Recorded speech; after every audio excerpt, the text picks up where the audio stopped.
wabarakatuh. Perkenalkan, nama saya Ayu Ariska dan teman kelompok saya ada Husnul Hikmah dan Winda Wardana. Jadi kami dari kelompok 1 di sini akan membahas materi mengenai konsep risiko dan mengidentifikasi risiko. Nah, di sini ada beberapa subpokok pembahasan yang akan kami bahas. Yang pertama itu mengenai pengertian risiko dan konsep lain yang berkaitan dengan risiko. Kemudian yang kedua mengenai risiko spekulatif dan risiko murni. Yang ketiga mengenai sumber dan jenis-jenis risiko yang ditangani manajer risiko. Kemudian yang keempat mengenai biaya-biaya yang dibutuhkan karena menanggung risiko. Kemudian yang kelima mengenai survei risiko. Yang keenam mengenai metode identifikasi risiko. Kemudian yang terakhir itu penggunaan pihak luar untuk mengidentifikasi risiko. Langsung saja di sini saya akan menjelaskan mengenai pengertian risiko, kemudian mengenai risiko spekulatif dan risiko murni, dan mengenai sumber dan jenis-jenis risiko yang ditangani manajer risiko. Nah, langsung saja saya beralih ke pembahasan pertama, yaitu mengenai pengertian risiko dan konsep lain yang berkaitan dengan risiko. Yang pertama, pengertian risiko. Risiko atau risk adalah sama dengan uncertainty atau ketidakpastian. Risiko atau ketidakpastian seringkali digunakan dengan arti yang sama. Penggunaannya saling dipertukarkan dengan maksud yang sama atau interchangeable.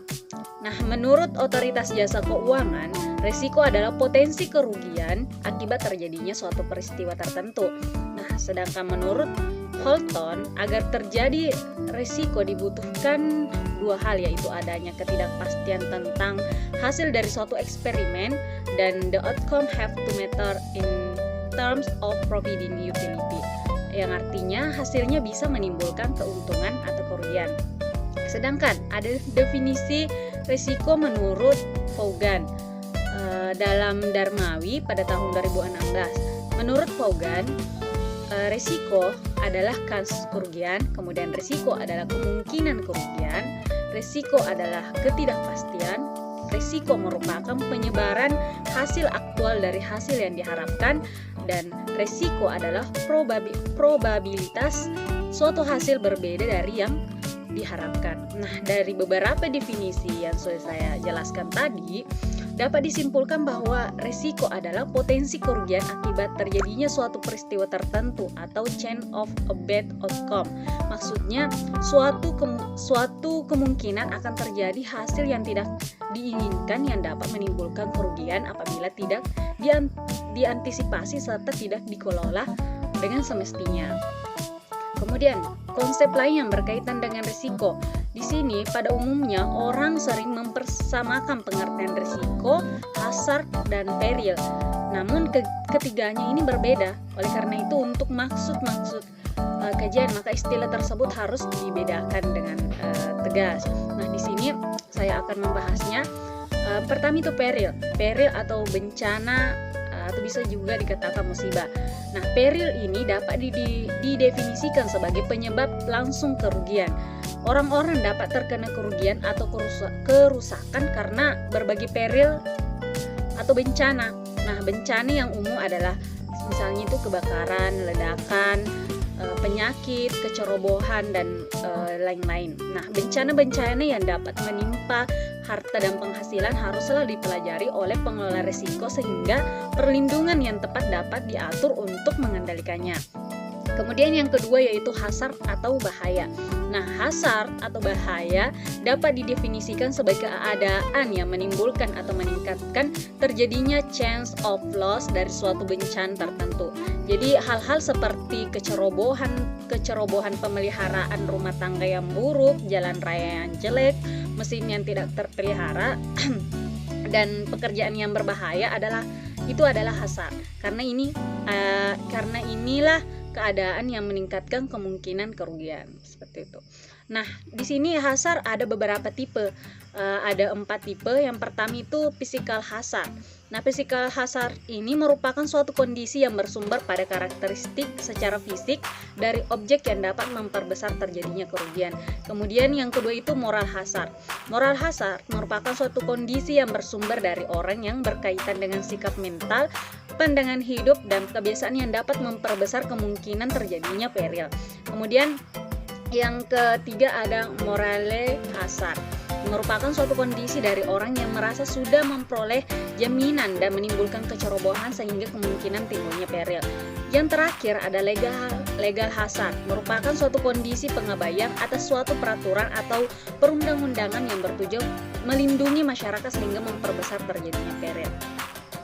Selanjutnya kita beralih kepada materi kedua, yaitu mengenai risiko spekulatif dan risiko murni. Nah, pertama itu risiko spekulatif. Risiko spekulatif adalah suatu keadaan yang dihadapi perusahaan yang dapat memberikan keuntungan dan juga dapat memberikan kerugian.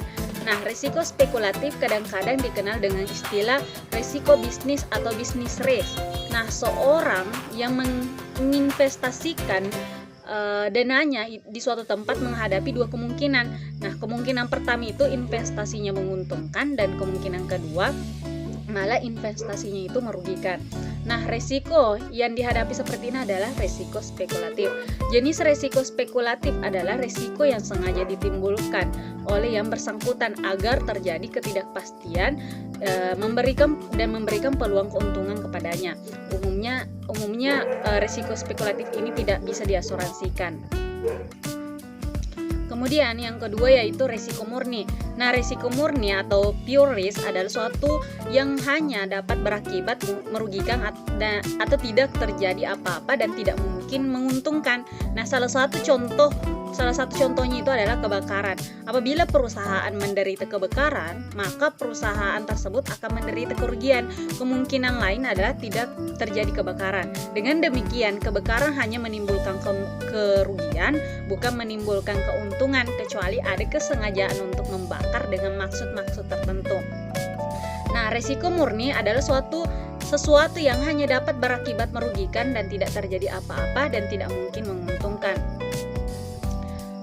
Salah satu cara menghindari risiko murni adalah dengan cara asuransi. Dengan demikian, besar kerugian dapat diminimalkan. Nah, ini sebabnya risiko murni kadang dikenal dengan istilah risiko yang dapat diasuransikan. Perbedaan utama dari risiko spekulatif dengan risiko murni adalah kemungkinan untung atau tidak. Untuk risiko spekulatif masih terdapat kemungkinan untuk untung, sedangkan untuk risiko murni tidak dapat memungkinkan untuk untung. Seperti itu. Kemudian selanjutnya saya beralih ke materi selanjutnya, yaitu sumber dan jenis-jenis risiko yang ditangani manajer risiko. Yang pertama itu sumber risiko. Sumber risiko ini ada beberapa. Yang pertama itu ada risiko suku bunga. Kemudian yang kedua ada risiko pasar. Kemudian ada risiko inflasi. Kemudian yang ketiga ada yang keempat ada risiko bisnis. Ada risiko finansial, risiko likuiditas, dan risiko nilai tukar mata uang atau falas. Kemudian yang terakhir itu risiko negara. Jadi, yang pertama itu mengenai risiko suku bunga. Perubahan suku bunga ini akan mempengaruhi harga saham secara terbalik, yang berarti jika suatu bunga meningkat maka harga saham akan turun. Demikian pula sebaliknya, apabila suku bunga menurun maka harga saham akan meningkat. Jadi bisa dikatakan bahwa perubahan suku bunga bisa mempengaruhi variabilitas return suatu investasi. Kemudian yang kedua, risiko pasar. Yang dimaksud risiko pasar adalah fluktuasi pasar yang secara keseluruhan mempengaruhi variabilitas return suatu investasi. Perubahan ini dapat disebabkan oleh banyak faktor seperti munculnya resesi ekonomi, kerusuhan, maupun perubahan politik. Kemudian yang ketiga itu risiko inflasi. Risiko inflasi. Inflasi yang meningkat akan mengurangi kekuatan daya beli rupiah yang telah diinvestasikan. Maka dari itu risiko ini juga disebut sebagai risiko daya beli. Selanjutnya risiko bisnis. Risiko bisnis merupakan risiko yang terdapat dalam menjalankan bisnis suatu jenis industri. Misalnya perusahaan pakaian. pakaian jadi yang bergerak di bidang industri tekstil akan sangat dipengaruhi oleh karakteristik industri tekstil itu sendiri. Kemudian ada risiko finansial. Risiko ini berkaitan dengan keputusan perusahaan untuk menggunakan hutang dalam pembiayaan modalnya. Semakin besar hutang yang digunakan, maka semakin besar pula risiko yang akan ditanggung. Kemudian selanjutnya ada risiko likuiditas. Risiko ini berkaitan dengan kecepatan suatu sekuritas yang diterbitkan perusahaan yang bisa diperdagangkan di pasar sekunder. Semakin cepat suatu sekuritas diperdagangkan, maka semakin liquid sekuritas tersebut. Dengan demikian pula sebaliknya. Kemudian risiko nilai tukar mata uang atau falas. Risiko ini berkaitan dengan fluktuasi nilai tukar mata uang domestik dengan nilai mata uang negara lainnya. Risiko ini juga dikenal dengan nama currency risk atau exchange rate risk. Selanjutnya risiko negara.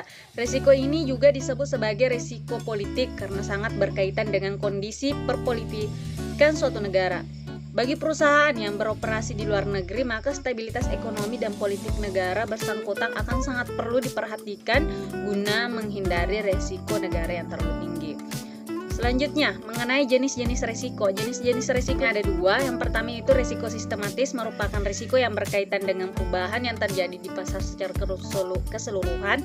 Kemudian yang kedua yaitu risiko unsistematis, merupakan risiko yang tidak berkaitan dengan perubahan pasar secara keseluruhan. Ya, mungkin itulah yang bisa saya sampaikan pada materi kali ini. Selanjutnya akan dilanjutkan oleh teman saya.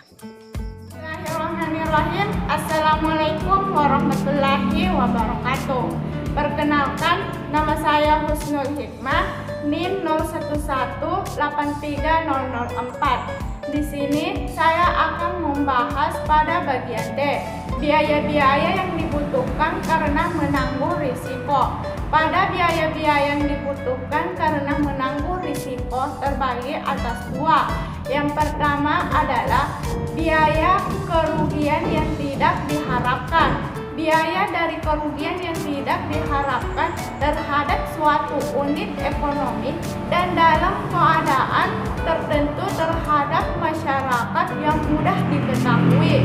Yang kedua adalah biaya ketidakpastian. Pada umumnya, semua orang-orang tidak menyukai kerugian ataupun ketidakpastian. Hal ini ditimbulkan karena perasaan yang tidak aman serta kegelisahan dan perasaan yang khawatir. Selanjutnya pada bagian E, survei risiko. Dalam mensurvei risiko, manajemen risiko dibuat untuk melindungi perusahaan ataupun organisasi yang juga mencakup di dalamnya karyawan, properti, reputasi, dan lainnya dari sebuah bahaya yang sewaktu-waktu akan terjadi. Berikut langkah-langkah yang dilakukan untuk menghadapi risiko yang telah teridentifikasi.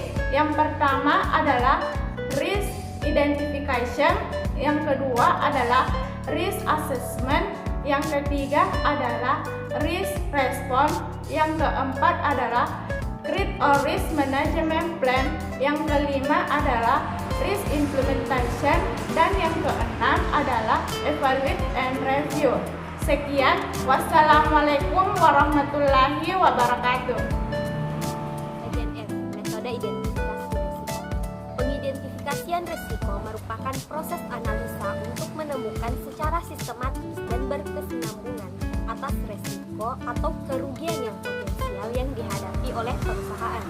Oleh karena itu, diperlukan checklist untuk pendekatan yang sistematis dalam menentukan kerugian potensial.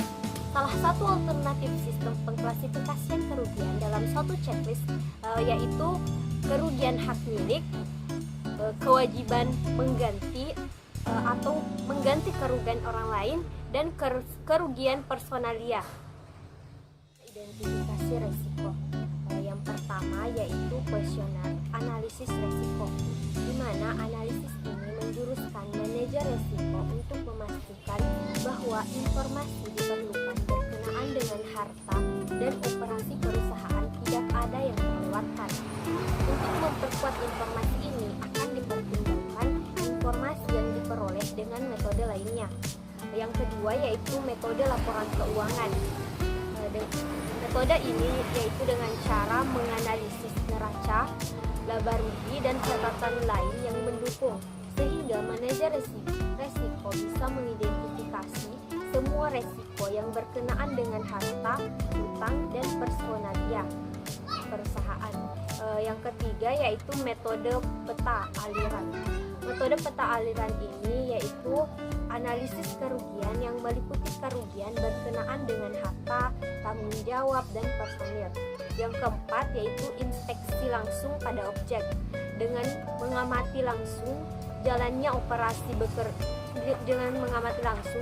operasi bekerjanya peralatan, lingkungan kerja, kebiasaan kerja, pegawai, dan lain-lain.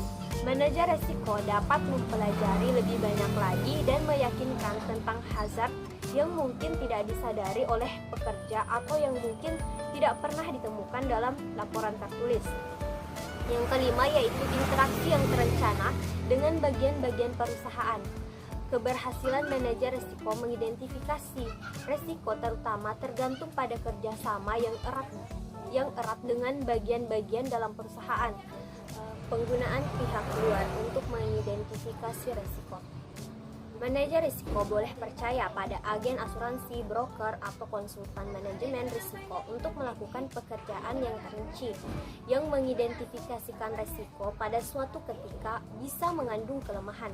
Pertama, walaupun banyak dari agen asuransi dan broker lebih baik dan lebih berpengalaman menemukan risiko pada berbagai perusahaan, tetapi kebanyakan mereka membatasi bagi risiko yang diasuransikan saja. Yang kedua, disebabkan oleh waktu dan energi yang dikerahkan dalam mempersiapkan survei menyeluruh, terutama bagi perusahaan besar. Maka kebanyakan agen asuransi dan broker yang penghasilannya tergantung pada komisi yang diberikan oleh perusahaan asuransi, maka dapat dimengerti mereka menolak melakukan survei secara menyeluruh.